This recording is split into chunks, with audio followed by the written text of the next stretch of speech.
Hello, welcome to the channel Why Stories. Enjoy watching. It was mid-May. The weather was too hot for spring. The first thunderstorms had already passed, and the sun was scorching mercilessly, but it had no effect on the golf course. Here, the grass was thick and green, and the whole landscape looked more like a toy playground than a real field. Small plains intertwined with numerous hollows and hills. Tiny patches without grass amazed with their whimsical outlines. Here and there, small groves of a few trees created dense shade. The game had been going on for about 3 hours. 3 young men teased each other and made jokes. "Did she finally convince you to marry her this time?" The tall man with blue eyes asked. "I thought you'd finally give in." "Sergio, I think that even if they drag Tadeo to the registration, he won't be able to handle it and will run away. He's definitely a runaway groom." The second one laughed. "Well, you guys really don't believe in me at all," the short man replied, bending his knees before the swing. He shifted his weight onto the balls of his feet, stretched his arms forward, and created an angle. The swing was precise, and the ball slowly rolled and dropped into the hole. "Wow, Tadeo!" His friends applauded. "I see that after the break, you've improved your form. What did Marina do to you?" Sergio winked at his friend. "She played golf with him," Victor laughed, "probably every night." "I envy you, Tadeo. You're a free man, no wife, no kids. Although I must admit, over the past few years, Marina is the only one who managed to stay with you for about a year. That's a record. So, interrogate me about marrying her." Tadeo looked him in the eyes, "and then, like you guys, I'll walk around and suffer. Maybe my wife is not the only one." Come on," Sergio said with offense, and with a powerful swing, drove the ball into the hole. "That was 100 years ago. We didn't even have kids with Natalia back then, and now I'm very happy. I'm not going anywhere from her." "Yes, we know how you're under her thumb," Victor laughed. "It's strange that she hasn't called you yet. She has a pathological jealousy towards all your friends." "Well, I told her I was going for a massage and asked her not to bother me for 2 hours," Sergio sighed.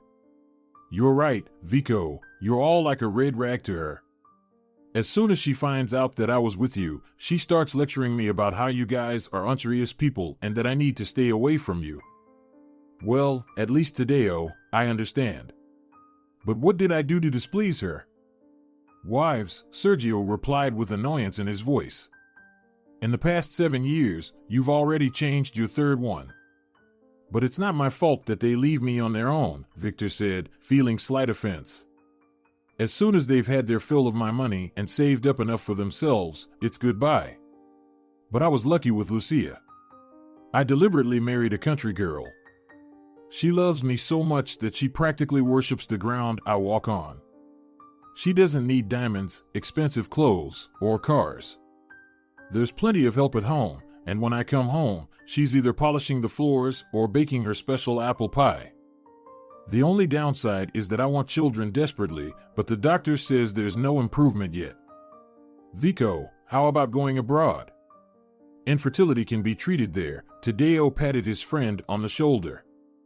"You have enough money, there's no problem with that." "Tadeo, I've already consulted on this matter," the man sighed. "They offered me to undergo treatment in the fall. I'll go in October." "Of course, go for it," Sergio supported him. "You're only 40. You and Lucia can still have children for another round. Although I'll tell you honestly, I get so tired of them. Sometimes Natalia hints at having another one, and I told her for good this time, enough. Where else do we need to go? We already have 3. Children are like flowers," Tadeo sang and laughed. "So what? You'll have a whole football team. I can imagine the headlines in the newspapers. Wife of the famous millionaire Ivora is pregnant with the 11th child." "Oh, come on." Sergio dropped his club in fear. "Stop cursing me. Are you trying to kill me?" "Ha, strolling around not only without children but without a wife either, and trying to teach us about life," Victor teased Tadeo. 5 hours later, they finished the 18-hole round and, tired, headed to a cafe. Sergio and Victor had been friends for many years. Back in their youth, they tried to start their own business, but it didn't work out for them then. Victor came from a very wealthy family, while Sergio came to conquer capital from a village. When they were around 25, they tried selling sports equipment. Things went well, and a few years later, they had a chain of stores. After that, Victor cooled off towards sports and got into landscape design. He sold his share to Sergio, who continued to work with sports equipment to this day. Tadeo was the youngest of the friends. He joined their company quite by accident. About 10 years ago, they all went on a cruise together. Sergio and Victor were traveling with their families at the time. Tadeo, on the other hand, was still a bachelor. He had a phobic fear of marriage. Or rather, he believed that as soon as he married any woman, he would immediately lose interest in her. But despite this flaw, the friends had been close for many years and couldn't imagine living without their small company. "Guys, let's go fishing," Victor suggested. "I'm already sick of the city, and we'll change the scenery. The season on the East Coast is opening soon." "If it's not for long, I'm in," Sergio supported his friend and looked at Tadeo. "Why are you all looking at me like that?" He got angry. "Here we go again. I'm ruining our friendship. What a scoundrel I am." "Yes, that's exactly it," Victor laughed. "You're our eternal provocateur. So, what do you have in mind this time?" "Well, I met a girl," the man began and stopped. "No." "Again?" His friends exclaimed in unison. "Tadeo, how many times? You already have a whole collection." "What about Marina?" "Well, Marina is something different, but I must consider other options too," he arrogantly declared. "And anyway, you won't understand me. You've already found your soulmates, and I'm going crazy here. So, to prevent that from happening, we're flying to East Coast in June." Victor looked at him sternly. "All right, you've convinced me," Tadeo said reluctantly. "You won't leave me alone now, will you?" He grumbled to himself. The friends had a nice time at the cafe and parted ways around 5 in the evening. "Helia, hello." Tadeo dialed someone's number. "How are you? What are you up to today?" "I'm shopping," a tired voice answered on the other end. "My sister's getting married in a week, so I'm getting ready." "I'm very glad," the man replied cheerfully. "So, after such a successful workday, how about we meet at a cafe?" "Well, okay, let's do it," the girl expressed interest. "Where shall we meet?" Tadeo's friends were right. He had a whole collection of girls for every occasion. Marina was currently considered the leading contender for the role of a wife. Helia, the girl he had recently met, still had an air of mystery around her, which made her seem so attractive. Ida was the only one left from his old flames. They were more like friends, but occasionally they managed to have an interesting romantic evening. There were 3 other girls, but he only dated them when he was in a special mood. In reality, Tadeo himself didn't know how many girls he had had in his life. At first, he thought he might be a playboy of some sort, but over time, he realized it wasn't the case. Tadeo could be loyal and faithful, but he just hadn't met the right woman yet, which is why he kept searching. And lately, he had begun to understand Victor. There were many fortune hunters after his wealth, including Marina. And the man was well aware of it. Deep down in his heart, he envied his friends and really wanted both a family and children, but there were no suitable women around him. Tadeo was only 35, so he wasn't giving up. At 6, he was ready, got into his car, and headed to meet Helia. "I'm so glad to see you," the girl's eyes sparkled. "I'm sorry, I've been busy these past few days, so we couldn't meet." "It's okay. The important thing is that we're together today." He took her hand. "How have you been?" "I missed you so much these past few days," Helia flirtatiously replied. "I've been looking forward to our meeting." "I missed you too, very much," the man smiled. "You didn't tell me your sister is getting married." "To be honest, I even forgot." There's been so much going on, I'm sorry. Ira is very lucky. She's marrying a businessman. I'm so happy for her. Now she'll have a big house, her own car, and everything she wants. The girl sighed heavily. Life hasn't been as kind to me. Why do you think that? Tadeo said in surprise. You're only 23. You've still got a lot of living to do. That's exactly the point. I don't want an ordinary man. Helia looked at him attentively. I know my worth. I want a man with wealth. Tadeo understood perfectly where she was going with this. Lately, it had become difficult to meet girls. They would start selling themselves from the very beginning, and for a high price. Don't worry. I have no doubt that someone like you will be appreciated, he winked at her. Many wealthy men are looking for worthy women. And you? Helia unexpectedly asked, blushing. What kind of woman do you need? Well, I haven't figured that out yet, Tadeo honestly admitted. Looks change. We all grow old someday. She should have a beautiful soul. Do you think that's important? The girl laughed. No one has ever seen a soul. We only live once, so we should live life beautifully. Helia really wanted to invite herself over to Tadeo's place, but he came up with a story that he needed to go see his aunt in the hospital. The same thing again. He scolded himself as he drove away from the girl's house. It's as if I've come to a marketplace. The negotiations didn't go particularly well for her today, he laughed. Vico was right. After so many years of unsuccessful relationships with fortune hunters, he had married a very simple girl.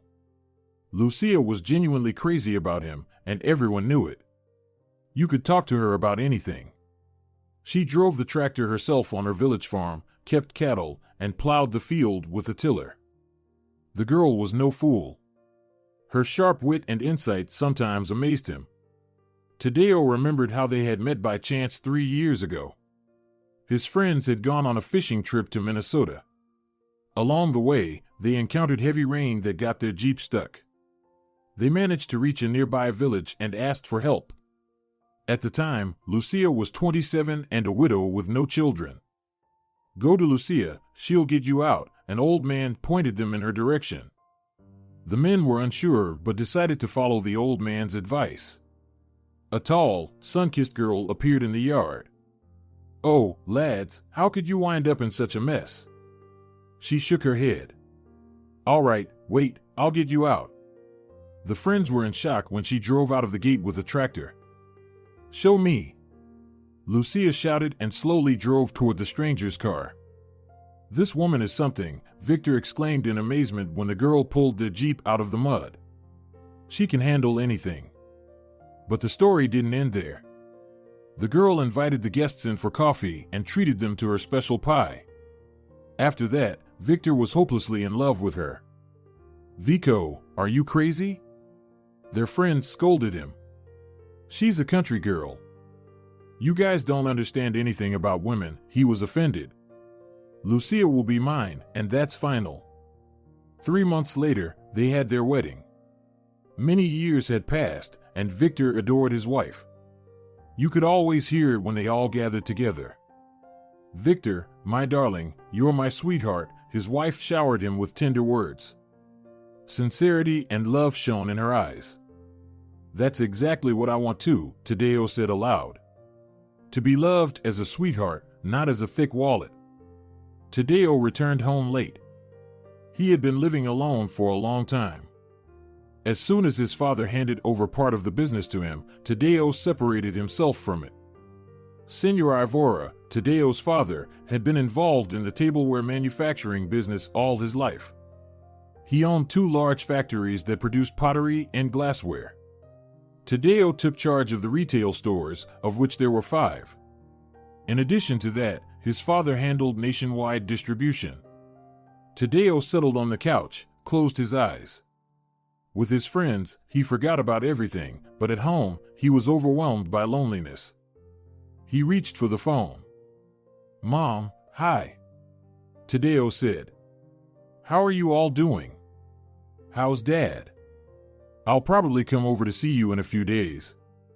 Hello, my dear, his mother replied joyfully. We're doing well.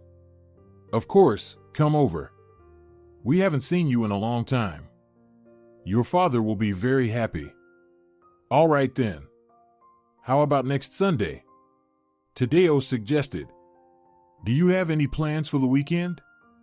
No, dear. We'll be home, come on over.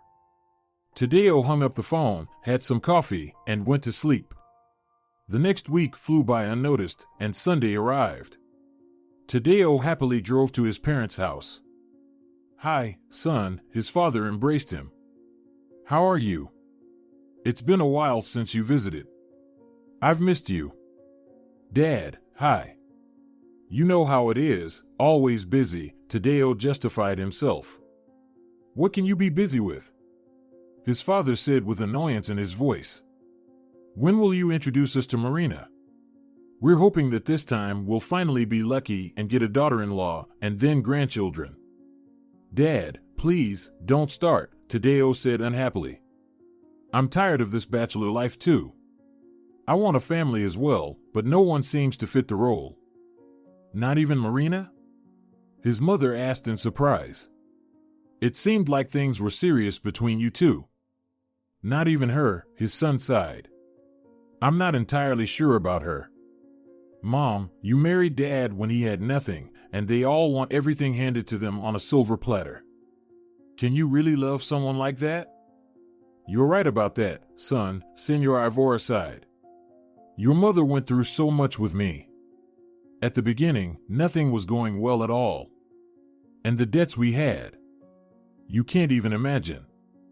That's exactly what I'm talking about, Tadeo scratched his head. And what if I lose everything tomorrow or get sick? Will that be the end of love? Tadeo, why don't you meet someone online? Senora Ivora suggested. Maybe you'll have better luck there. Mom, do you know what kind of ads are out there? He laughed. Looking for a man for a serious relationship and starting a family without bad habits, and he should be well off. Willing to relocate to your area. What's that all about? Well, they might as well just say it in plain words. I'll marry a wealthy man without any problems. He has to provide for me. I won't work, but I'll spend his money. That would be more honest. But they want to sell themselves while also having demands on their future husband. And not a single word about who they are. Yes, and not a word about love, his mother said sadly. No romance, just pragmatic calculation. All right, let's go. I'll show you something, his father said mysteriously and took his son by the hand. They walked into the garden and headed towards a large lawn. It was clear that some work had been done there. Wow. You have mini golf now, his son laughed. I really like it. Many years ago, Senor Ivora tried golf for the first time, and it was love at first swing, so to speak. He passed this love on to his son, and his son, in turn, infected his friends with it. Tadeo's father already had a large golf course, but he wanted a small practice area at home for perfecting his strokes. I really like this curve here, his son pointed to some small hills. You can get an interesting shot here. Yes, I've tried it already, his father agreed. I want to practice the most difficult shots from different angles so that I can use that skill on the main course in any situation. We'll come to your place to play golf sometime, Tadeo said. We prefer playing at your place with the guys rather than at the club. You're welcome, his father happily agreed. I'd be happy to join you. On that day, the parents and their son talked a lot, discussed health matters, and future plans. Then they had a swim in the pool. The water was already warm. Well, Mom, Dad, it was really nice to see you. Tadeo hugged his parents goodbye. You have a good life here, he sighed. Son, if you want, you can move in with us, his father offered for the umpteenth time. It would be more fun for us. Dad, thanks, but I've gotten so used to my solitude that I don't think I could live with anyone anymore, Tadeo honestly replied.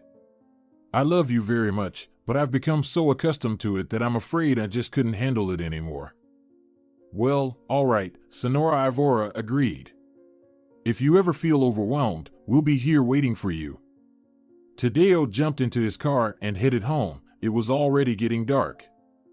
He had some work to do tomorrow, and he planned to go to the office, but the weather was so nice that he decided to drive around a bit more. Tadeo drove around the outskirts and parked his car in a square. People were walking back and forth, and the youth were out for a stroll. He walked around a bit and headed towards the crowd. What's happening there? He thought with curiosity. Probably some street musician playing. He was approaching, but there was still no music to be heard. After a few steps, he heard someone's voice. It seemed like a child's voice. He pushed through the crowd and saw a little girl. She looked to be about 10 years old. Her eyes were half closed as she loudly recited something. Is she reciting someone else's poems or something? Tadeo thought and listened closely. I don't recognize these. Maybe they're from modern authors? The little girl recited another poem, and the crowd applauded her. Someone from the crowd approached and tossed some coins into the box in front of the child. Wonderful poems, remarked some elderly man. Bravo! The girl blushed and lowered her head. She was dressed in an old sweater and dirty pants.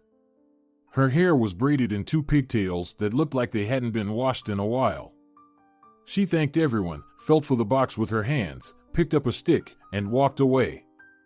Is she homeless? Crossed Tadeo's mind. Although she seems to be going somewhere. Maybe she has a place to stay. He didn't want to dwell on the girl and quickly moved away to continue his stroll around the square. Tadeo was almost back to his car when his phone rang. Hi, my love. Marina's voice rang out. Are we not going to meet today? Marina, hello, he said wearily. Let's meet tomorrow. I've had a busy day, and I need to be at work early tomorrow morning. Tadeo, I've missed you so much, she pouted. It seems like you're always busy with something, and you have no time for me. Marina, we just got back from Dubai a little over a week ago, he retorted, annoyed. So, I have things to take care of right now. All right then, see you tomorrow, she playfully said. I'll be eagerly waiting for you. Tadeo let out a deep sigh and got into his car. The sun had nearly set, and he drove home as quickly as possible. The next day turned out to be very busy for him. He had to meet with his staff. They had to purchase new inventory, and some shipments had already arrived from his father's pottery factory, so he had to deal with the paperwork. He didn't want to meet Marina, and he was genuinely tired, but she insisted. Do you not love me at all? She theatrically cried. I miss you so much, but it seems like you couldn't care less about me. Marina, please stop it, Tadeo snapped. I have so many stores to manage. Do you think things just work themselves out? Tadeo, what if I move in with you? She cautiously suggested. We've been together for almost a year now. It's time to start a serious relationship. Besides, if we love each other, why should we live apart? Not right now, he replied, looking displeased. Marina, I understand everything, but I'm not ready for that yet. But wouldn't it be nice for you? She persisted. You'd come home, and your wife would be waiting for you, full of love and care. Darling, I love you. If you want, we can even have a wedding. Tadeo was taken aback. He realized that he and Marina had been dating for quite some time, but he had never pictured himself marrying her. Darling, aren't we living well enough? He tried to steer clear of the topic. Why create all these problems? As soon as you move in with me, unnecessary troubles will start, and you don't want to part with me, do you? Of course not, she looked at him with a penetrating gaze. I love you so much that I won't survive our separation. Well, that's exactly what I'm saying. Why do we need all these problems? The man smiled. Let's leave everything as it is. Well, Tadeo, I want to be sure of your serious intentions. Marina got angry. Choose whether you marry me or I leave. The woman stood up demonstratively. I'm sorry, but I can't do that right now, Tadeo replied. Why all this drama? Marina turned and left. The man sat in the cafe for a while longer and called the waiter. He didn't like this whole situation. He realized that he was lying to himself and to Marina. Maybe this will be better for both me and her? He sighed and left the cafe. He had gotten used to Marina, and he felt sorry to part with her, but he no longer wanted to continue this game. How about taking a train next time? Tadeo suggested when they met with friends again. Tadeo, what's wrong with you? You might as well suggest going by car. Sergio got angry. Are you lacking romance? Sergio, why are you so angry today? Victor looked at him in surprise. Did something happen to you? See, it's all because of you, he muttered. You got me all worked up. You should have kept quiet. What happened? Tell us finally, Tadeo said. Natalia is pregnant again, Sergio said, displeased. It's all because of you and your football team. Sergio, that's actually great news. Congratulations. Victor rejoiced. You're being foolish. You're blessed with such happiness. How much longer can this go on? Sergio jumped up in anger. She's like a breeding sow, I swear. Well, what's wrong with you? Tadeo laughed. You have plenty of money. Your kids won't go hungry, they're all supervised by governesses. You know how loud they are? The man persisted in his fury. You can't get away from them. There are 10 rooms in the house, and they're everywhere. Well, that's right. They need to run and jump, Victor laughed. Don't you play with them?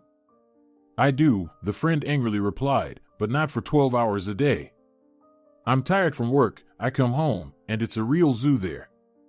I don't know how the poor governesses handle them at all. I can only dream of that, Victor said sadly. I really want children. I'm not just okay with one, I wouldn't even refuse 4. When Natalia gives birth, I'll bring one to you, Sergio scolded. She wants to drive me crazy. All right, that's clear now. How are we going to get to East Coast? Tadeo asked. Of course, by plane, the friends said in unison. There will be romance and adventure in East Coast, but not on the road. Tickets were purchased for June 6th. The fishing season will already be open. Friends arranged to meet at the airport. I almost ran late, Sergio panted, extending his hand. Hello, friends. So, what did they tell you? That Natalia is expecting twins? Tadeo laughed. Tadeo, shut your mouth, scolded his friend. Every time you open it, everything comes true. I'll definitely hang myself then. Did Natalia not let you go fishing? Victor laughed. Or did she start having morning sickness? Yes, the man was angry. She suddenly wanted. Lord, I even forgot what that thing is called. Well, what do they usually want? Probably herring or oranges, Victor chuckled. No, not mine. She wanted artichokes, he said angrily. She's never eaten them in her life, never even seen them, and now bring me some, and that's it. I ran around the stores like a fool. They almost pointed their finger at their temple at me, and she's having a tantrum, crying, can't calm down. Well, it definitely means there will be twins, Tadeo tried to sound serious. Artichokes are always a sign of twins, he couldn't hold back and burst into loud laughter. Be quiet. Sergio yelled at him. If there really are twins, I'll leave them at your doorstep. They'll have an adoptive father. Tadeo, I suggest we share, Victor intervened. Let's figure it out between the two of us. They laughed so hard that they almost burst their stomachs. Finally, a boarding announcement was heard, and an hour and 20 minutes later, they were already in East Coast. I barely had time to close my eyes, Victor said, and we're already here. That's why I love East Coast. You can come here for just one day. The friends planned to go fishing on the lake and then head to the river. If it weren't for these mosquitoes, Sergio complained, I would have run away from my Natalia here. But now it doesn't matter, whether she eats me at home or they eat me here, there's no difference. But you'll die a hero, Tadeo laughed. We'll give you a posthumous star with the inscription, Honor and Glory to the Father of Many. All over my dead body, the man angrily retorted. I'm going to hook you right now. I assure you, I'm so nasty that not even the fish will bite me, Victor joked. No, we'll have to come up with something more cunning for you, Sergio grumbled. I'll strip you naked and tie you to a tree. You'll make an excellent treat for the mosquitoes. Nothing will work with you, my friend, the man replied. You forgot that all women are crazy about me? By the way, only female mosquitoes bite, but they'll be kissing me. Yeah, wait. They'll devour you with all your insides, Victor laughed. So your flirting won't work with these. The friends spent 3 unforgettable days. Sergio was mainly lucky with perch. Victor caught a huge catfish, and Tadeo had a full net of smelts. They grilled the catfish on the spot and decided to pickle the perch and smelts. After golf and beer, this will be such a treat. Victor rejoiced like a child. They had 1 more day left. They were flying out the next evening. It was already late when Tadeo's phone rang. Tadeo, why didn't you call me all this time? Marina said through tears. Well, you said it yourself, we're done, the man replied in astonishment. I can't live without you, she cried. I love you. Can we meet now? Well, I'm not at home, actually, he replied calmly. We're on a fishing trip in East Coast. When will you be back? Marina asked hopefully. Please, come to me right away. We're flying back tomorrow evening, Tadeo replied. Let's meet the day after tomorrow. Tadeo hung up the phone, and his friends looked at him attentively. Finally, Victor couldn't hold back. Probably, all this time she was counting your millions and realized that she shouldn't let go of such a golden fish, he sighed.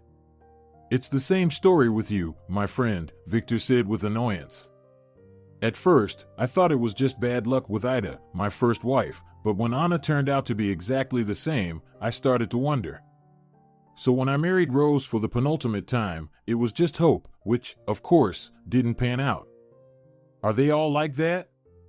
Tadeo exclaimed angrily. There must be Natalius and Lucius somewhere.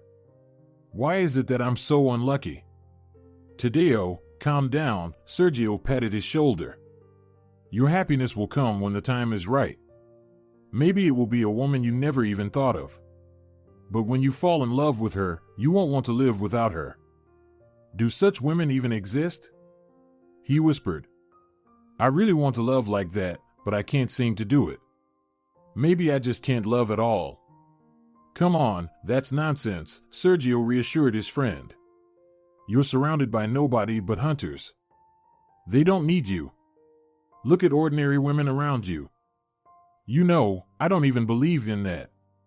I think even a little girl, take her, for example, around 10 years old, will already dream of marrying a rich prince on a white horse. Give money to any of them, and they'll spend it all right away, only to ask for more later. I disagree with you, Victor argued. Not all girls and women are the same. Want to bet on it? Tadeo jumped up. I'll find someone, even the most ordinary or the poorest. Anyway, she'll spend all the money right away. Let's do it, Sergio extended his hand. How much money do you want to bet?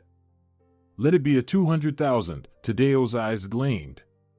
If I win, you'll give me a new car, and if I lose, then you'll get married in the same month, Victor suggested. Well, do you agree? Okay, the man laughed. Only if I lose, which I strongly doubt, I'll choose my future wife myself. Agreed, Sergio shook their hands.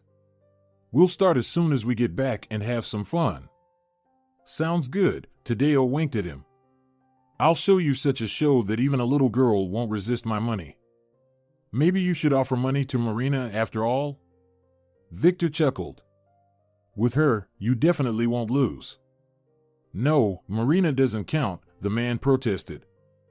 For the sake of the experiment, we'll choose someone outside. I'll need to think about who that might be. Tadeo really wanted to relax after returning, but that same evening, Marina called him. She had been crying the whole time and wanted to meet him, but he refused. The next day, they agreed that he would come to her place for lunch. Tadeo, my love. Marina rushed to him. Come in quickly, I've been waiting for you. She looked stunning. It was evident that she had prepared meticulously. She wore a slightly revealing dress, had a perfect hairstyle, and on the table there was wine and beautifully arranged appetizers. So, shall we make peace? Marina said cheerfully and poured wine into the glasses. Marina, I'm behind the wheel. Besides, I won't be here for long. I need to run in a few minutes. Marina became cautious. She couldn't afford to lose him and used her most sophisticated seductive techniques. She believed that she had almost succeeded when Tadeo's phone rang. Yes, I'll be there soon, he answered someone on the phone. Marina, sorry. Let me come to you later. We have a little emergency. Damn it! The woman screamed in anger when he left. You won't get away from me. I won't let you slip through my fingers. I'll marry you myself. She sat down on the bed. Marina had expended so much effort to lure Tadeo into her trap, but she realized that it wouldn't work with him. He did give her some money and jewelry, of course, but that wasn't enough for her. Once, Marina almost married a wealthy man just like him, but her friend took him away, so over the years, she had become cold and acted very cautiously. But Tadeo was different. It took so long to play the love game with him that the woman was already tired of it. She hoped that after her ultimatum, Tadeo would come to her and finally propose, but Marina was mistaken. He didn't even call her. You won't escape from me, no matter what, her eyes sparkled. Tadeo rushed out of Marina's apartment and quickly made his way to his car. He started the engine and pressed the gas pedal lightly. Thank God Sergio called me, he rejoiced. If he hadn't asked me what to do with the fish, she would have definitely seduced me, and I don't want that. Tadeo simply drove around the city and parked his car in one place. He got out and started walking downhill. He didn't even notice how he ended up in a square he was familiar with. There were few people around. Near one monument, he noticed a small, lonely figure. The same girl was reciting someone's poems. Who wrote this? Tadeo couldn't help but ask. Is it from a classic or something contemporary? The girl looked embarrassed and didn't answer. She caught her breath and started reading again. She's quite peculiar, he thought to himself. Maybe she's even deaf? He stood there for a little while longer. The poems were truly touching, filled with pain and beauty. The man dropped a banknote into the donation box. Curious, what would she do? Tadeo thought. Could she spend that much money in a month? I wonder at what age this hunting instinct for money awakens in them. Exactly. I'll give her 200,000. Let's see when these women develop a craving for money. I'm even sure she'll spend it all before a month is up. She could have bought a house somewhere. Absolutely. I'll definitely win this bet, he laughed. The following weekend, the friends gathered in a field near Tadeo's father's place. Unfortunately, Tadeo had some work to attend to, but he promised to join them later. So, how's Natalia doing? Tadeo said with a chuckle. Did she like the artichokes? Laugh all you want, Sergio sulked. But they turned out to be delicious. She took one bite and wanted to throw them away. Her artichoke craze disappeared. So, I enjoyed them with pleasure. Now our problem is that we want durian. Oh, it's so stinky, yuck. Victor grimaced. I tried it once in Taiwan, but as soon as I caught a whiff of it, I almost threw up. Yeah, I told her all that. But she just says I want and that's it, the man grumbled. I even banned her from watching all those culinary and travel channels. It's impossible. I'm afraid to think about what she'll ask for next. Yep, it's probably twins. And it seems they're boys, Tadeo teased his friend. I'll hang myself on the same day, Sergio replied. I'd rather live through her pregnancy. Turns out we didn't know what pregnancy cravings were until now. She didn't even have severe morning sickness, but now this. Guys, I have some good news for you, Tadeo said, entering a bunker. Regarding our bet, I'm going to give $1 million to a poor girl around 10 to 12 years old. Well, then you'll definitely win, Sergio waved his hand. It would have been better if you gave it to Marina. She would at least have held onto it for a while, close to her heart, he laughed. Let it be, Victor supported his friend. Poor girl, as you wish. On the contrary, if she has no money, she won't even know what to do with it. I agree. Oh, Marina didn't get lucky, Sergio continued. She had serious plans for you, you know, and you ruined everything. Yeah, she tried to seduce me the other day, Tadeo complained. If it weren't for you, Sergio, with your fish problem, she would have definitely succeeded. Thanks for calling me on time. In the distance, a golf cart appeared.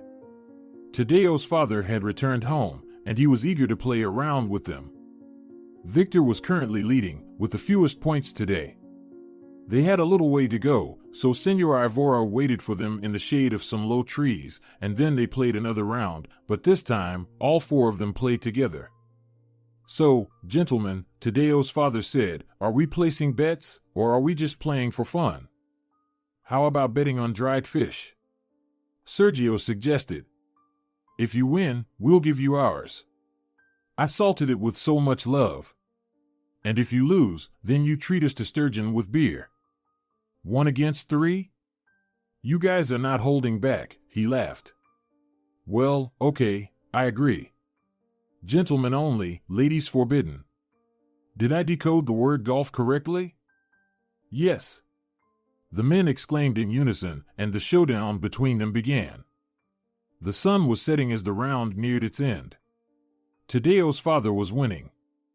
Senor Ivora, that's not fair, Sergio complained. The three of us can't beat you. You probably have some sensors there that only respond to you. Yep, just admit that you're feeling sorry for your fish, he laughed and adjusted his cap. Well, this last shot is dedicated to my beloved perch and smelt. And you owe me beer.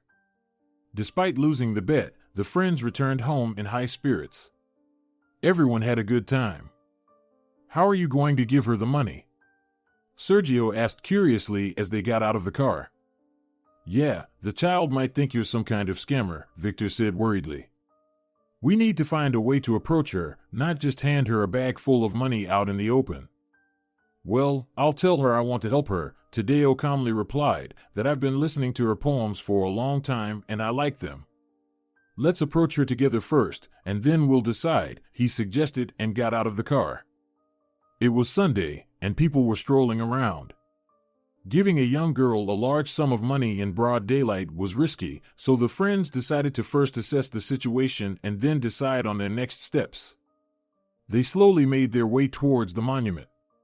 Several people were already gathered, listening attentively to the girl. The men watched for a while. Her poems are really good, Sergio whispered.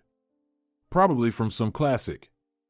Her voice is powerful, it gives me goosebumps, Victor agreed.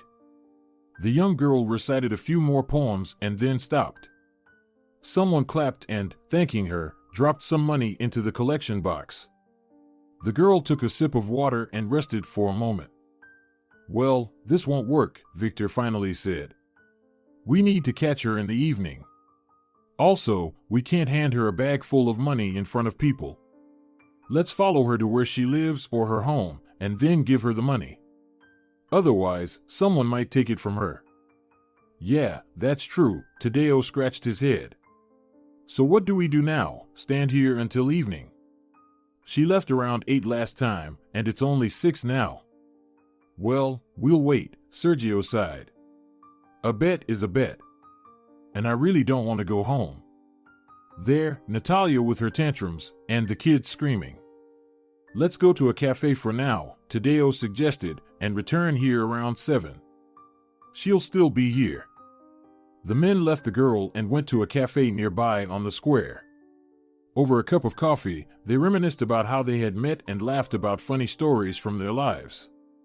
It was almost 7 when they returned to the car. Everything would have been fine, but there was no one around the monument. Damn it! Tadeo cursed. The girl left earlier today. What do we do now? If only she knew what happiness awaits her, she'd wait here for us until morning, he said arrogantly. Maybe it's still Marina? Sergio sighed. She certainly won't refuse. Oh, forget about her, the friend cursed. She has everything already, an apartment, a car. She just doesn't want to work. She wants to live all-inclusive. I'd rather help this child. The friends decided to try their luck again the next day. They were already on the square around 6. This time they parked the car closer. The men got out and listened to the girl recite poems for about half an hour. Then she picked up her box and, feeling for her stick, headed somewhere. Let's follow her, Victor whispered. Just be careful, blind people have excellent hearing. They cautiously followed the girl. It seemed like she suspected something. At the end of the street, she stopped and turned to them. Who are you? What do you want? She asked with alarm in her voice. Why are you following me? Damn it! I warned you, Victor hissed. Don't be afraid, girl. We won't harm you. We want to help you. We were just afraid to give you the money on the square because there are too many people around, he explained. The men approached the girl. She was trembling with fear and clutched her box to her chest. Please, don't touch me, she cried. If you want, take the money. We don't want anything from you, Sergio reassured the girl. We wanted to give you the money ourselves. We want to help you. There's just too much of it, and we didn't want anyone to notice.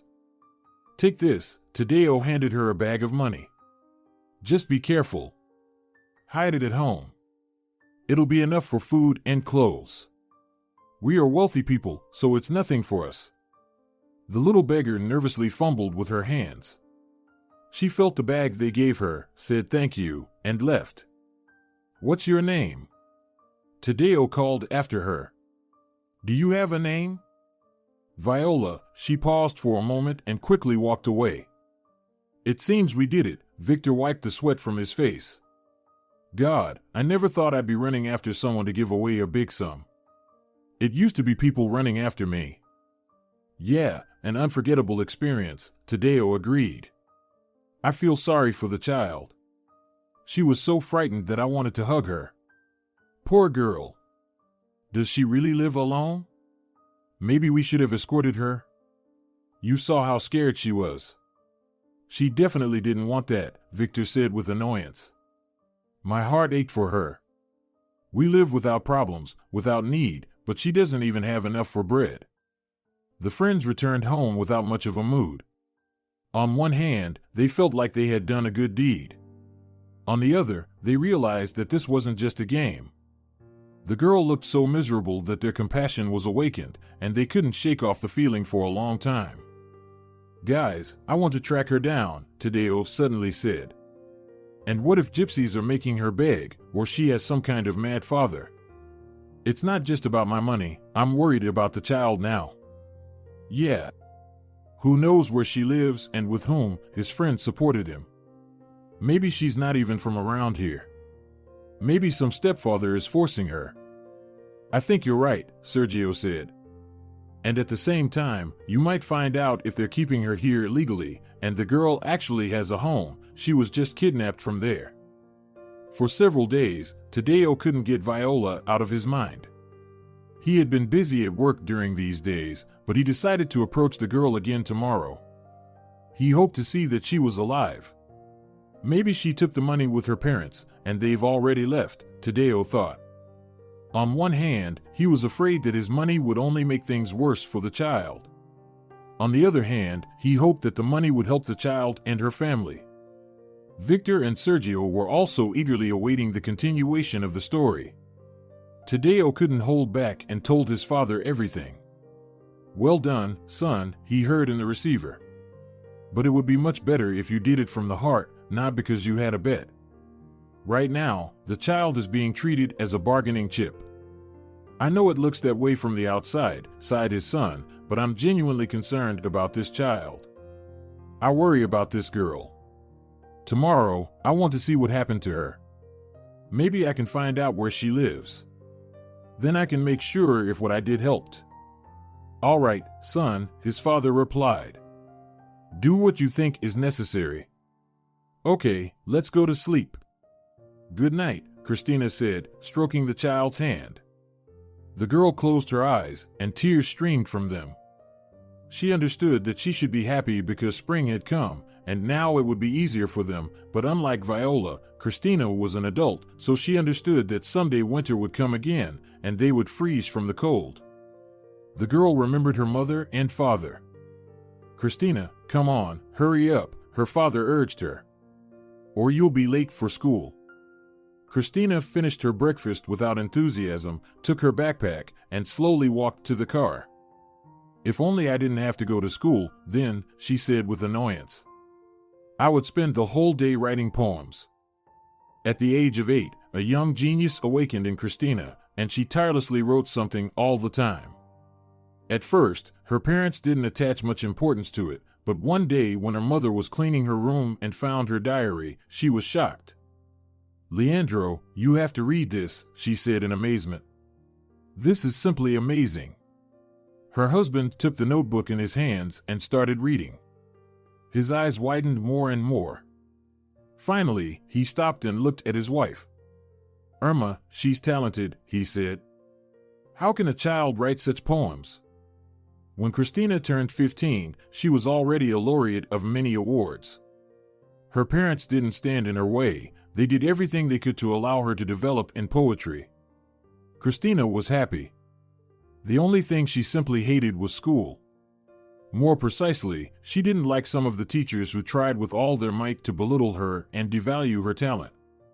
Christina entered the capital's Literary Institute. She was in her 3rd year when all this happened. The girl fell into a deep sleep. Viola got up early. Despite her poor eyesight, she tidied up by touch, cleaned up after her sister, and prepared breakfast. The old room was always dimly lit. Christina lay near a small window. She needed light to write. Viola, how do you like this one? Christina read a new quatrain. I want to finish it today, and tomorrow we can teach it. It's beautiful, Christina, Viola smiled. All your poems are beautiful. At first, I feel like crying, but then I feel joy. They have our father's radiant face, our mother's caring hands, you, and me in them. They had tea with bread, and after cleaning everything up, Viola left her dwelling. If Viola could see, she would be horrified by where they lived. It was an old, dilapidated house. Its residents had left it 7 years ago. Since then, nothing had changed here. Viola and Christina lived in the basement. First, it was safe there. Secondly, there was a heating main passing through here, so it was slightly warmer in winter. The small window also gave Christina the opportunity to work. Surprisingly, a long time ago, they discovered that the outlet, which had some technical purpose, was working. So since then, they always had hot tea. One day, Viola found a kettle on the garbage heap. Well, she didn't know what it was and brought it to show Christina. The girl was very happy because it worked. It was their 2nd winter. After this incident, things got a little better for them. The girl took her stick and slowly walked to the square. Many people liked her poems and how she recited them. She and Christina had already saved enough money for an apartment, but because of Viola's vision problems, her money was often stolen. Some people, under the pretext of giving her 5 pennies, took 1 or even more bills from her box. Also, the local store often cheated her, so they barely had enough for bread and some simple groceries. Viola reached the square, tapped with her stick, and felt the steps in front of the monument. She carefully climbed onto the platform, placed her box in front of her, and began to recite. Since her vision was weak, the child had learned to sense the presence of people over time, and she was never wrong about it. Thunder rumbled, and rain was approaching. The girl took the box and hid in her shelter, which was a basement of the nearest building. The door inside was closed, but the steps leading downstairs were under a canopy, so the rain didn't reach there. The first drops hit the plastic roof, and a real downpour followed a few seconds later. Viola listened attentively to the rain. It seemed to her that her mother's voice was hiding behind it.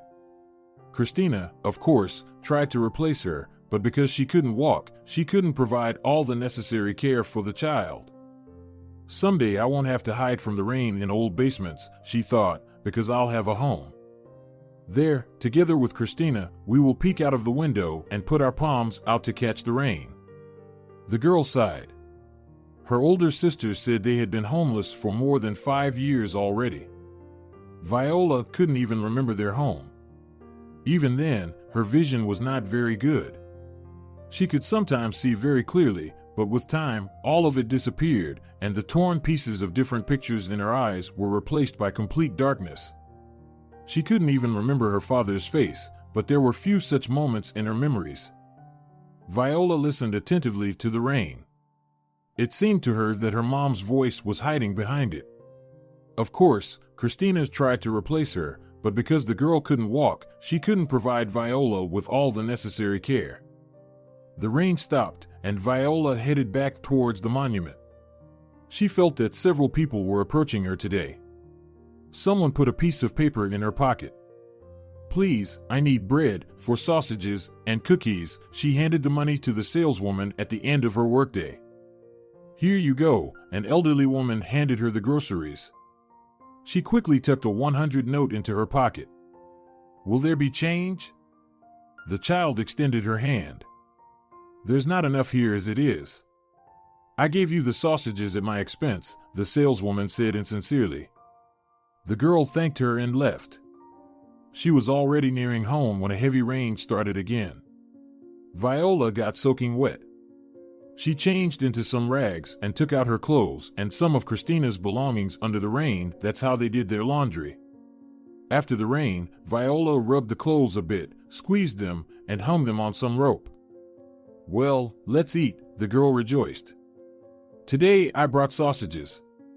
They had a good dinner, and the child started to learn new poems.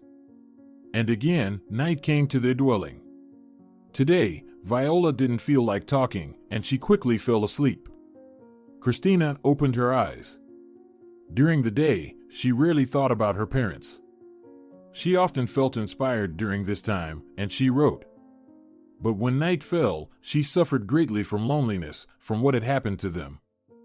"I don't know if this is due to birth trauma or a doctor's mistake," the doctor answered when a man asked him why Viola had vision problems.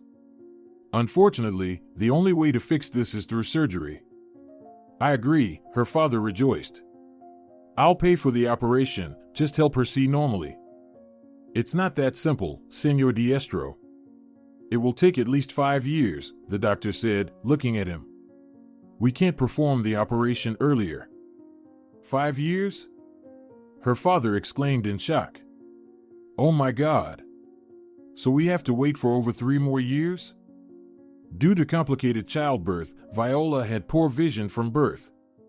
After his wife's death, Leandro devoted all his time and attention to his daughters. In general, Senor Diestro was a very compassionate person. Despite a difficult childhood, the boy grew up to be kind. He never knew his father, but as long as he could remember, his mother constantly drank. When Leandro was a teenager, his only dream was to help his mother quit drinking. Back then, he didn't understand that it was simply impossible. One day, a man came to their house. The teenager immediately sensed that he was drunk.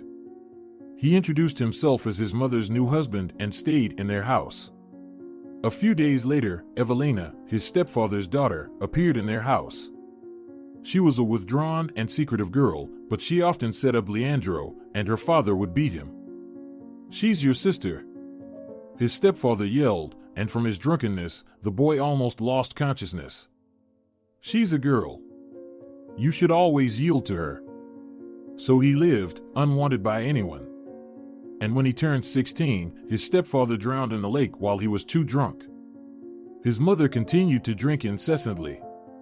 In a strange way, she became close to Evelina, calling her daughter.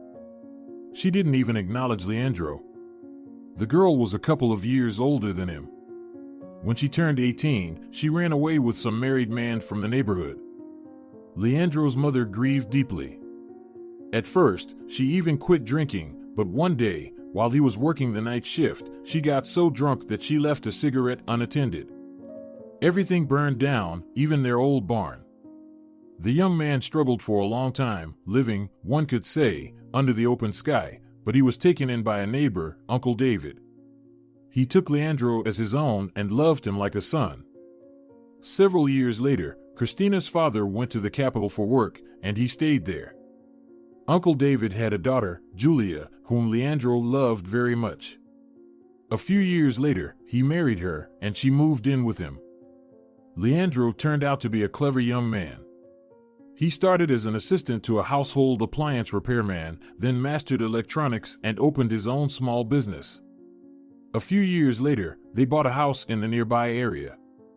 At that time, Christina was already going to school. They lived modestly, but not poorly. They had everything they needed. To the great surprise of her parents, the girl's talent emerged at a very young age, and they encouraged it in every way. When she was 14, to Senor Diestro's joy, Julia became pregnant again. It was an event they had been eagerly anticipating for a long time. Christina dedicated poems to her younger sister. She wrote about her all the time. "How I wish I could turn back time," Christina whispered through tears. "Mom, Dad, I love you so much." At some point, she promised her already deceased parents that she would take care of Viola, and she kept her word as best as she could. It rained again at night, and the girl finally fell asleep. She often had the same dream. She stood on some bridge, with no one around. Suddenly, someone called her. The girl turned around and saw her parents coming towards her. "Christina, stop it," her mother wiped away her tears. "Unfortunately, we can't stay with you for now, but you won't be alone. We'll send our good friends to help you." "Mom, please don't leave us." The girl cried as her parents began to disappear. "I love you so much." "Your love will come back to you, my dear," her father's voice sounded. "I know he's a good man. I've already told him about you." "Dad, who?" Christina ran after the ghosts. "Who is he?" The girl woke up, wiping the sweat from her face. Christina had seen this dream so many times, but every time, she still felt very strong emotions. "Viola," she said, "have you gotten up already?" "Viola, my dear?" "I'm here, Christina," a child's voice was heard.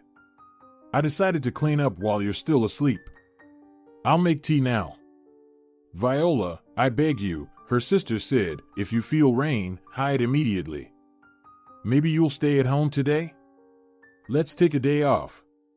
"Christina, don't worry, I'm fine," she felt her sister's hand. "I'll rest in the fall and winter, but for now, the weather is good, and I need to work." Despite her age, Viola was more pragmatic than her older sister. She didn't hope for a miracle much. She understood that if they could raise enough money for the operation, no matter who it was for, her or Christina, they would finally be able to leave this place. It was her most cherished dream. The girl touched the clothes she had hung out. They were still damp from the night rain. "Christina, I'm going," the child shouted and tapped the wall with her stick.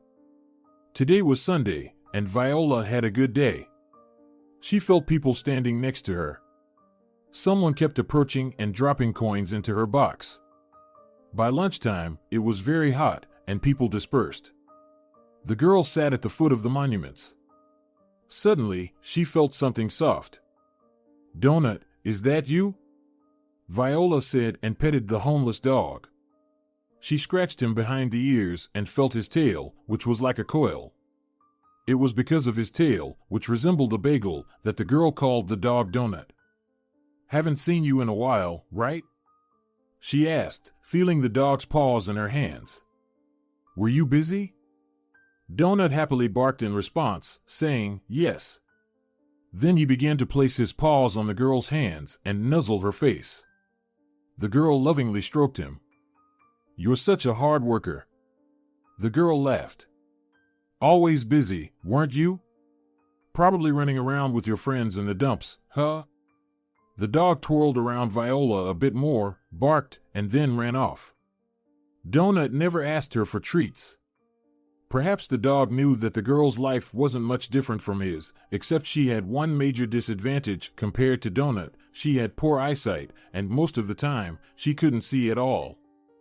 Today, Donut came by, Viola happily told Christina when she returned home. "Well, how is he doing?"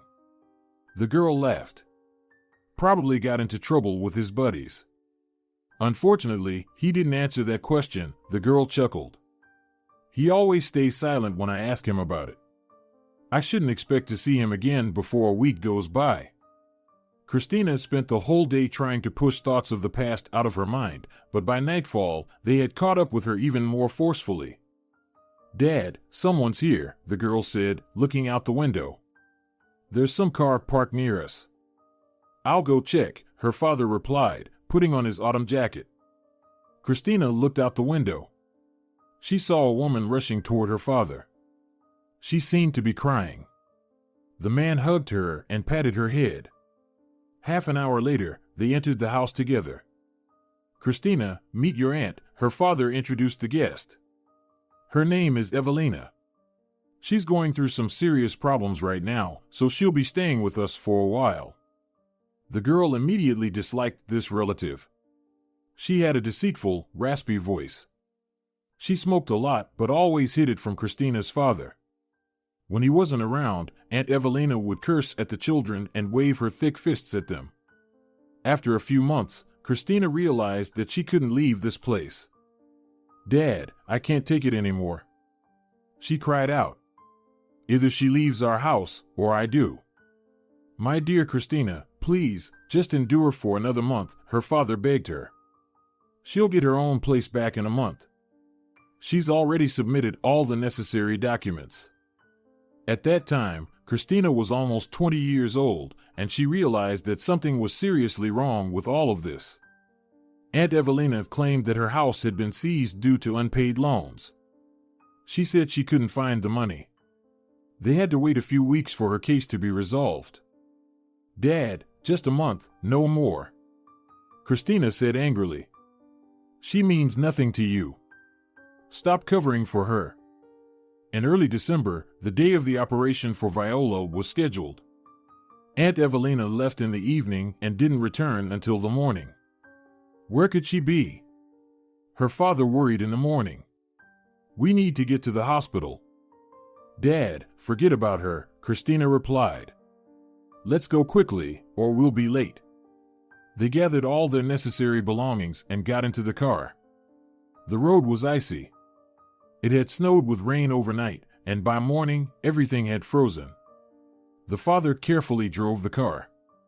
"Damn it, I'm crawling like a turtle," he cursed.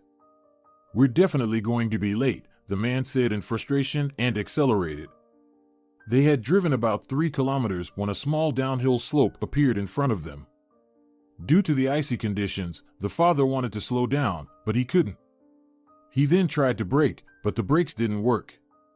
Senor Diestro attempted to stop the car, but since it was going downhill, its speed only increased. He tried to steer to avoid crashing, but in the end, the car gained such speed that it became uncontrollable. Christina couldn't remember what happened next. She felt a strong impact and pain in her spine. Her father died on the spot, and Christina and Viola were taken to the hospital. The girl had a broken arm, and her older sister was severely injured. They were discharged a month later. They had barely recovered from the shock of their father's death when their lives turned into a real nightmare. Aunt Evelina took guardianship over Viola. She took all the money, didn't feed the girls, and didn't clean up after them. Viola's vision deteriorated due to the stress. Her eye surgery was postponed, but the guardian refused to pay for it. "God forbid if you complain to anyone. You'll end up where your father did," she yelled furiously. "Now I'm the boss here." Christina and Viola lived with her until April, and one fine day, she came into the girl's room and said, A notary will come today, she glared at her angrily. We will transfer the house into my name. You will have to sign a waiver. I won't sign anything, Christina said loudly. This is our home. You have no right to it. Oh, really? The woman's small eyes darted around. Then I'll send Viola to an orphanage and I'll poison you. You won't do that. The girl shouted. You'll go to jail for this. Fool. They didn't put me in jail for your father's death, she laughed. It was only now that the girl began to understand the true reason behind the tragedy. Christina quickly realized that this woman was capable of anything. Fine, she finally said. But if you do anything to me or Viola, you won't get away with it. Are you threatening me? Aunt Evelina's eyes filled with rage. I'll strangle you with my own hands right now. Christina still didn't know how it would have ended if the woman's phone hadn't rung. Get ready, the notary has arrived, she barked and left her room. That day, the girl signed everything. At night, some people woke her up. They took her and Viola in a car and drove them for a long time. Then they literally dumped them on the street. When it dawned, Viola helped Christina crawl into some basement. There, they settled, and they had been living there for 5 years. Aunt Evelina had taken over all their property. She still received Christina's pension and guardianship payments for Viola. In short, all this time she lived without problems. Christina was shaken. Her entire face was washed with tears. She couldn't sleep this night. Viola, said her sister the next morning, I have a strange premonition. Is something good going to happen? The girl asked cheerfully. You rarely make mistakes. Maybe I'll earn well today? I don't know, she replied, but something good will happen. I can feel it. On that day, Viola was in a good mood, and she read her poems with all her heart. Several people thanked her. 2 others slipped paper money into her pockets. The girl wanted to go home early today. She and Christina had decided that she would bring money home first, and then, when her sister told her how much money she had, the girl would go to the store. Christina understood that Viola was constantly being deceived. It hurt her a lot. The child tried so hard for her, but the salespeople, adults, were simply stealing her money. As Viola walked home, she kept hearing footsteps behind her. There are several of them, she thought. Where can I run away from them? If anything, I'll scream. She hoped that the people would turn in a different direction, but they were walking right behind her. Then Viola thought, whatever will be, will be. She'd rather have these people take everything from her right here than find out where she and Christina lived. The girl was trembling all over. She clutched the bag to her chest and hurried down the basement stairs as quickly as possible. Christina, she whispered softly. Look at what's in this bag. Viola, where did you get this? Her sister exclaimed in amazement. There's money here, a lot of money. What happened? Today, some people were following me, the child said, her voice trembling with fear. I realized that there were 3 of them from their different voices. They were men. They were following me. I got really scared because I thought they wanted to take my money. I decided to give it to them just so they wouldn't find out where we live. But when they approached me, they said they wanted to help me. One of them explained that they were afraid to give me the money in the square because it could have been stolen there. The men apologized for scaring me, gave me this bag, and left. They didn't ask for anything in return, did they? Her sister worriedly inquired. Maybe they said something? Nothing, Viola replied shortly. What should we do now? Let's wait a little while, her sister suggested. Maybe they were some kind of gangsters and wanted to hide their money with us. Viola, take it to a hidden place. If no one shows up within a month, then we'll decide what to do with it. Okay, her sister agreed. I'll hide it under the floorboards here. She opened their hiding place where Christina's golden ring, which their father had given her, was stored, along with a couple of hundreds.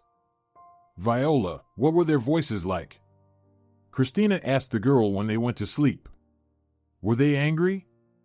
You know, I was so scared that I didn't even think about it, Viola replied.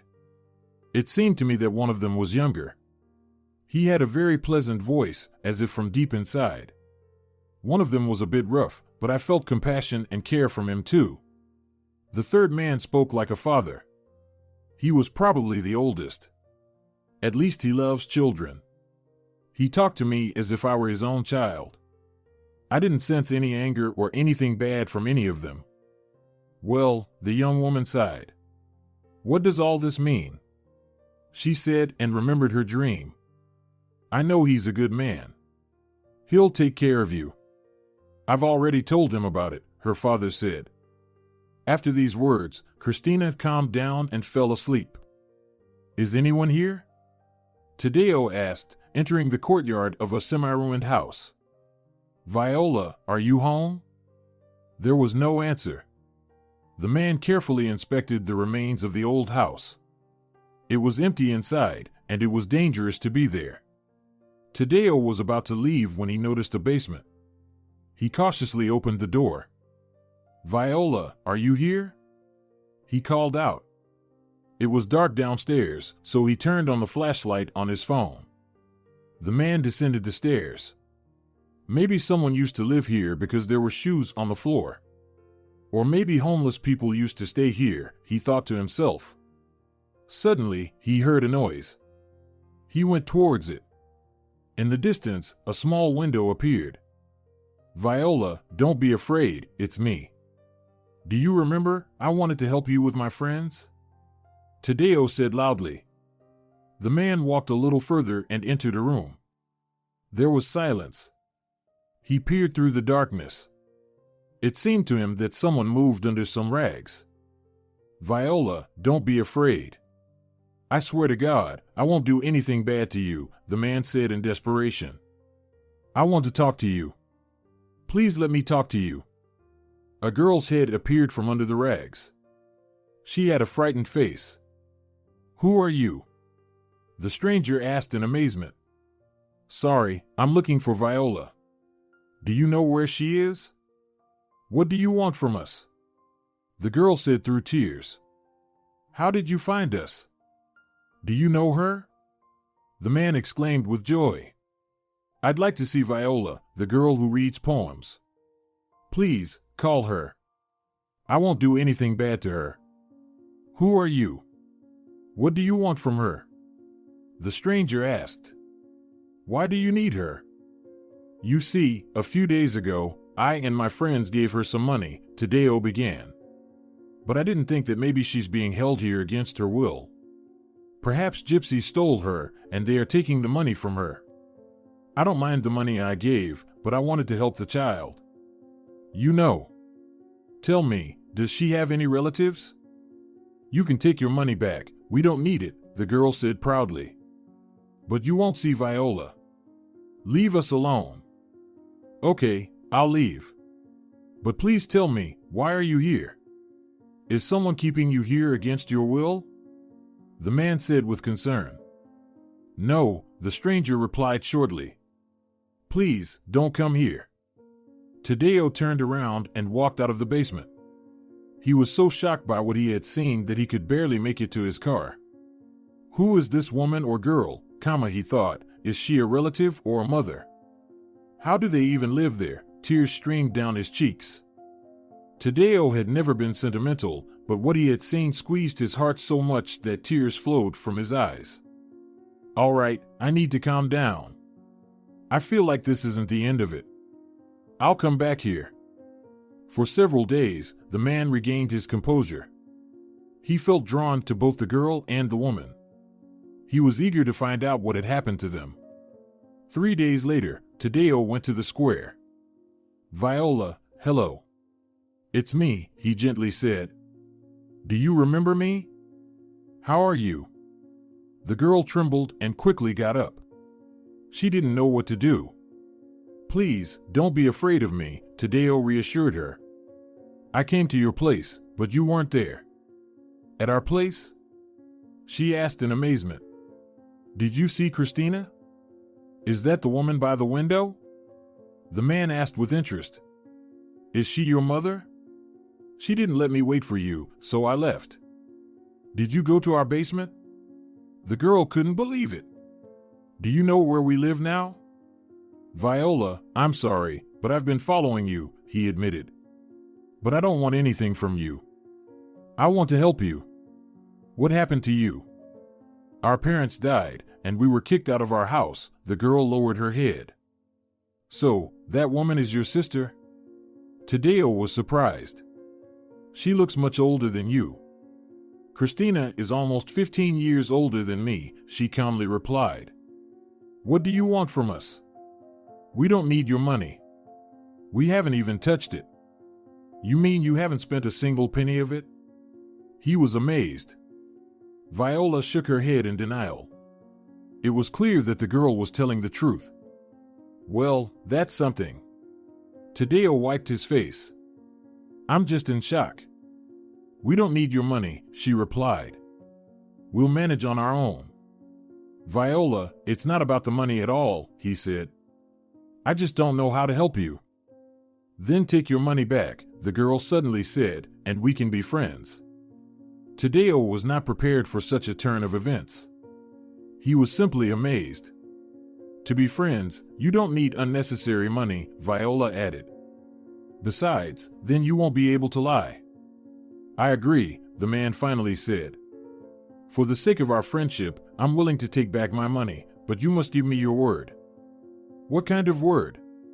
The child wondered. Do you want me to do something? If we're friends now, allow me to visit you, he said with tenderness, and occasionally give you small gifts. The girl burst into cheerful laughter. Now she felt like it wasn't her who was a little girl, but a little boy stood in front of her. It's a deal, she said, extending her hand. Now we're friends, and we'll strictly fulfill our commitments. Viola happily returned home. She heard her friend walking beside her. They had agreed that today Tadeo would take back his money. Viola, let me get something for a snack, Tadeo asked the girl. She nodded cheerfully. They entered a local store, and an elderly woman appeared behind the counter. Seeing the girl accompanied by a respectable man, the saleswoman straightened up. Good day, what can I do for you? She said joyfully. You must be this girl's relative? I often help her, she couldn't stop talking. If anything, come by. We're always happy to see you. She's acting strange today, the child said in surprise. She never even greeted me. At first, she even kicked me out of the store. Only later did she start serving me. Well, you see what a good friend I am, Tadeo laughed. With me, you won't have any more problems. I'll go in first, Viola requested. I'll explain everything to Christina, and then I'll call you. The girl left, and she was gone for a very long time.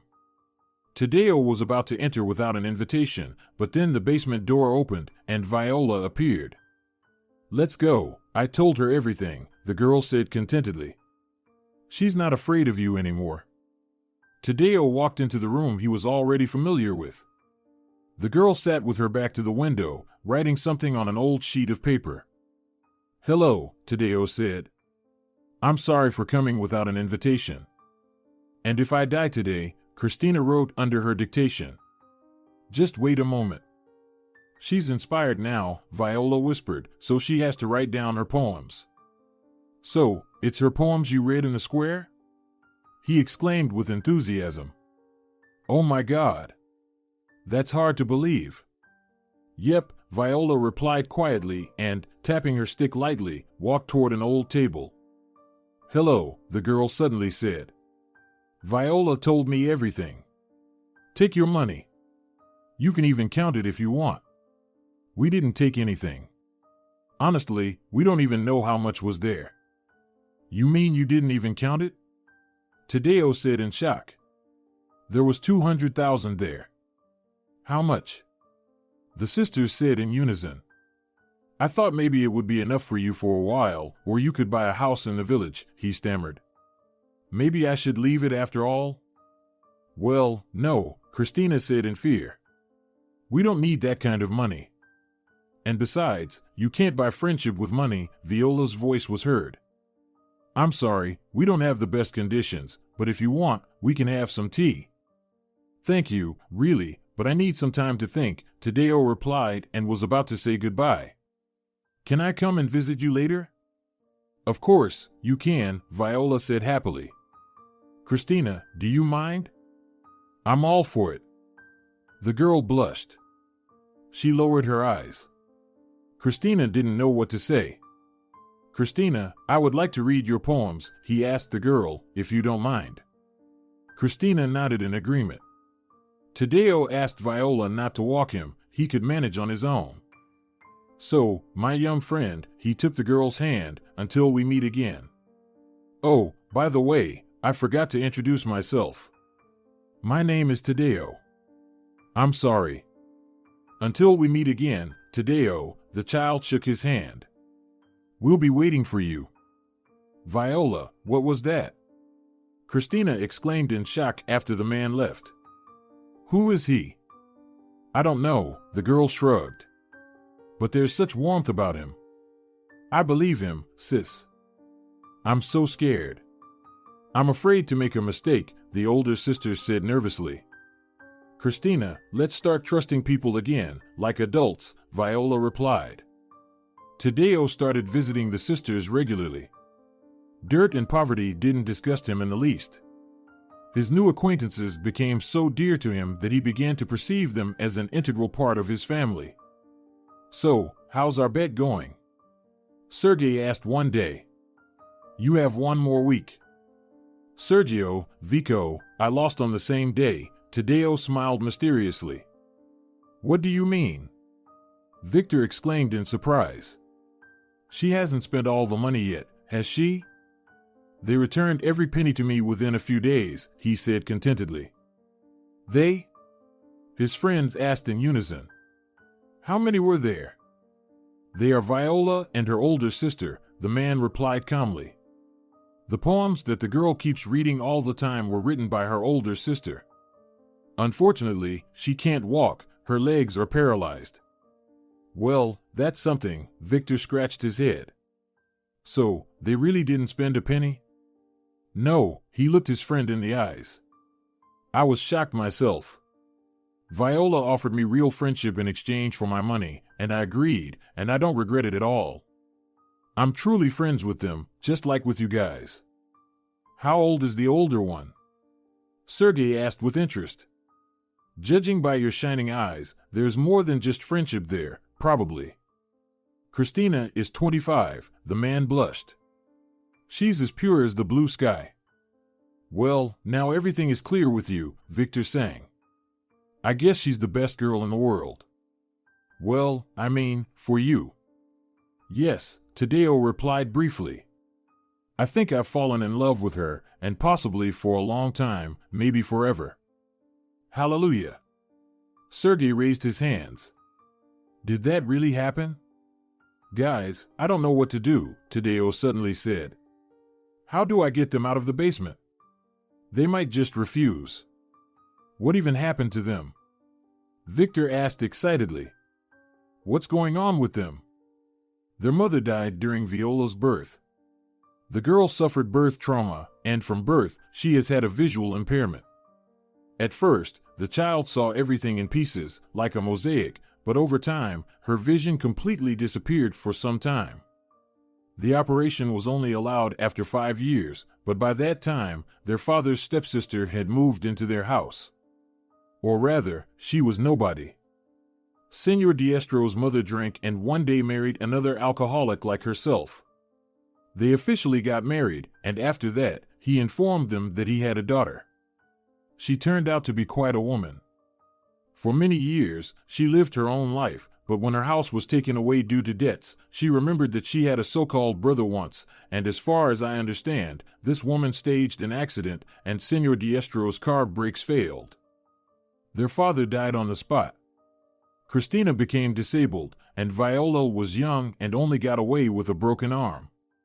I think that since she was the only, albeit very distant, contender for the inheritance, the woman was hoping to get everything after their funerals. But it didn't work out for her, so this Aunt Evelina forced Christina to sign a waiver of all property, otherwise she threatened to poison her and send Viola to an orphanage. My God, is this really possible? Victor exclaimed. It's like watching some thriller. Why wasn't she arrested? It's all so obvious. Vico, they didn't want to bother with it, sighed Sergio. They just wrote that the brakes failed due to technical reasons during the trip. You know how many such cases happen. They only investigate when the person is famous, or when there's money involved, or when the relatives keep pressing. So, Tadeo, Vico sighed, we'll get them out. I'll call Senor Montero, a good doctor. Let him take a look at the girls. If they don't want to live with you, we'll rent a simple apartment for them, otherwise they might run away from you. With such women, you need to be careful to bring them back to a normal life. I'm afraid they won't agree, and I don't want to take them forcibly, Tadeo said in frustration. I don't know the right way to handle this. Talk to Christina, Victor suggested. Tell her everything as it is. If the girl means something to you too, she'll agree, and from there, you can either rent them an apartment or marry Christina. I lost my bet, the man said calmly. If anyone becomes my wife, it will be her. I want to break up with Marina completely. Honestly, she's been bothering me for a while now. No wonder, losing such a sack of money, Sergio replied angrily. That woman is cunning. Sergio, forget her, his friend waved his hand. I need to think about Viola and Christina. Have you told your father anything yet? Victor asked curiously. What would Senor Ivora say about this? Yes, I talked to him yesterday, Tadeo replied. He's shocked, of course, but he's not against it. My mother actually wants to take them in. The friends agreed that in a few days, Tadeo would offer his help and new housing to Christina and Viola. On that day, the man was very nervous. Tadeo. Viola shouted happily upon hearing his voice. You came? Will you visit us today? Christina is so looking forward to seeing you, the child said sincerely. Really? He was surprised. Did she say that to you? Yes, she only talks about you, the girl laughed. Do you know what beautiful poems she wrote about you? This time, Tadeo was very embarrassed. He didn't know how to tell them everything. This time, he lacked the courage, and after spending half an hour there, he left. What an idiot! He scolded himself. Lord, I'm like a little boy. I can't even look at her, and my friends called me an experienced ladies' man. And here I am, turns out I'm a coward. Marina had been watching Tadeo for several days. He didn't seem to be looking around much, so she easily found the old abandoned house he entered. She saw him going into the basement through a hole in the fence. What is he doing there? She wondered in amazement. My God, is he hanging out with homeless people? She heard the door creak, and Tadeo quickly headed for the exit. Marina waited for a moment and then entered the basement. What the hell? It smells awful in here. She complained. Is someone living here? Her flashlight illuminated her path, and she entered the far room. Who are you? The woman asked when she saw the girl and the child. What are you doing here? Christina asked in amazement. What do you want?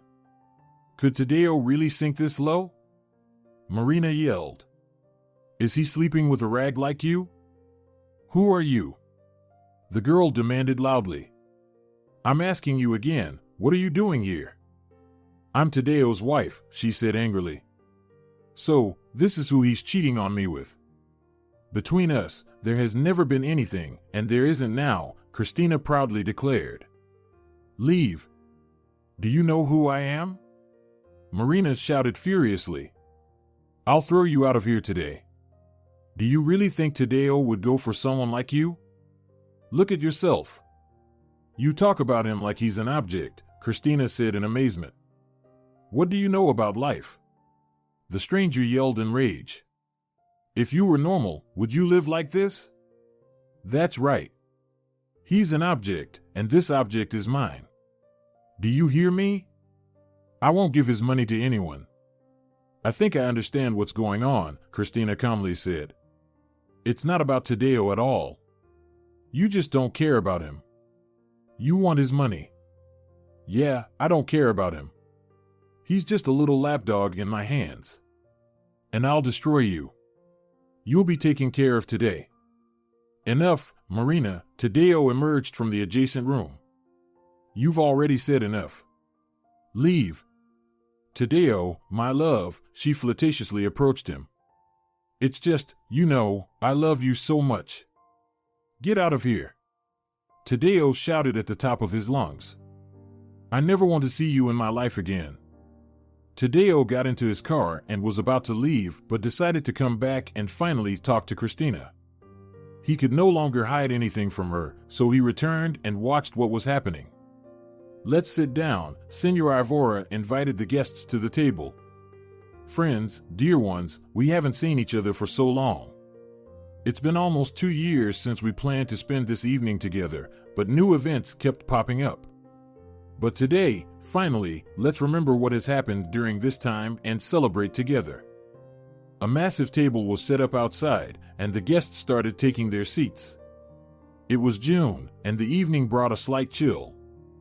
Since you've entrusted me with this honorary role of being the host today, let me begin, Tadeo's father declared loudly. Sergio, Natalia, let's start with you, my friends. We wholeheartedly congratulate you on the triplets. What you've done is simply miraculous. Vico, there's still a little way to go. 1 more pregnancy and 5 boys to go, Tadeo laughed heartily. I'll be going to their football matches. Senor Ivora, Sergio shouted, for God's sake, make him stop. I probably won't be able to hold back much longer, and I'll hand these 3 over to him. What kind of kids are they? It's just impossible. Look at Vico and Lucia, their twins are so peaceful and quiet, and these 3? He gestured toward the big stroller. They're always up to something, fighting and yelling. It all takes after their dad, Natalia laughed. We know from your parents what you were like in your childhood, they didn't know what to do with you. Well, maybe a few times, Sergio grumbled to himself. Luda, Vico, Senor Ivora continued, you guys are real heroes. After 4 attempts at IVF, you finally achieved your goal. Friends, I wholeheartedly congratulate you on the birth of your twin daughters, Celia and Alicia. Everyone looked at the large stroller. The newborns were peacefully sleeping, undisturbed by the shouts or noise. The babies were smiling in their sleep. Our little girls take after their dad. Isn't that right, my dear? Luda cried tears of joy. Vico finally got what he wished for. Tadeo, Christina, my beloved children, the father couldn't hold back and started crying. I've been waiting for this moment for so long. I had almost given up hope that anyone would ever call me grandpa, but in just a month, I'll be taking care of my first grandson, Jecho. Christina stroked her belly and kissed her husband. Unfortunately, she had a limp after the operation. Due to spine problems, one of her legs was weaker, so she used crutches, but it didn't affect the child. But that's not all, the host continued after taking a sip of water. Friends, one of our country's top publications has released a 3-volume collection of Christina's poems. My girl, they are amazing. He approached his daughter-in-law and kissed her hand as a sign of gratitude. I wrote all the best ones after I met Tadeo, she said. So he's my inspiration and guiding star. And the cherry on top, after a brief pause, Senor Ivora said. Forgive me, I can't help but brag about myself. Viola, my granddaughter, come here. The girl was playing with Sergio's children and quickly ran to her grandpa. So, ladies and gentlemen, allow me to introduce the winner of the all-country junior golf competition, he proudly announced. Viola took second place. She's my hope and joy. I've never met such a clever child. She has beaten me several times already. It's just that Viola not only loves your golf, she adores you even without it, Christina laughed. If only you knew how diligently she prepares for your lessons. Viola's eyesight had been a challenge. She had gone through 3 surgeries. Her vision had been restored, but doctors wanted to monitor her until she was 15 to ensure her complete recovery. Tadeo looked at everyone with happy eyes. He had grown so accustomed to his new life that he couldn't understand how he used to live before. All of this could have never happened, he thought. Because of our stupid bet, my fate was decided. Yes, back then, we looked like arrogant kids who looked down on ordinary people. We thought money solved everything, but I'm so glad I was able to change. Now, I have my long-awaited family, and most importantly, I've learned that I'm capable of truly loving. If you're enjoying it as well, leave a like and subscribe.